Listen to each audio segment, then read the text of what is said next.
Karachi general secretary press union of media and journalist के घर पर हमले की कोशिश, मरकजी क़यादत का सख्त रद्द-ए-अमल। रिपोर्ट मोहम्मद मुबीन खान। कराची डिवीज़न में press union of media and journalist के जनरल सेक्रेटरी फुरकान अली के घर पर हमले की कोशिश का इंकशाफ हुआ, जिस पर तंजीम की मरकजी क़यादत ने शदीद तशवीश और मज़म्मत का इजहार किया।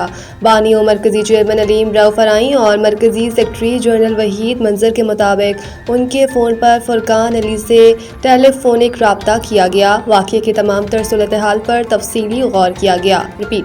वाक़ये की तमाम तर सूरत-ए-हाल पर तफसीली गौर किया गया। मौसूला इत्तलात के मुताबिक गुज़िश्ता रात पुलिस ने कार्रवाई करते हुए एक मुश्तबा शख्स को हिरासत में लिया था, जबकि दीगर अफराद के घरों पर भी छापे मारे गए, ताहम असल मुल्ज़िमान ताहाल गिरफ्तार न हो सके।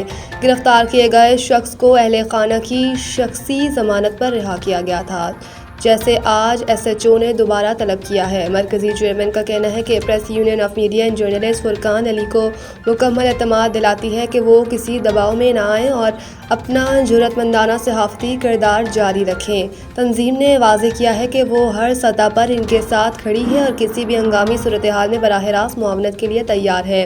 अलीम रऊफ फराई ने खबरदार किया है कि अगर पुलिस या मुतल्लिका इदारों की जानिब से मज़ीद ताख़ीर या गफलत का मुज़ाहरा किया गया तो मरकजी बॉडी खुद कराची पहुंचकर मामला उठाने में देर नहीं करेगी। प्रेस यूनियन की जानिब से मज़ीद कहा गया कि अगर मुल्ज़िमान को कानून के मुताबिक गिरफ्तार न किया गया तो तंजीम अपने पुरअमन एहतजाज के हक़ को इस्तेमाल करने का फ़ैसला करेगी और जल्द एहतजाजी लाए अमल का ऐलान किया जाएगा।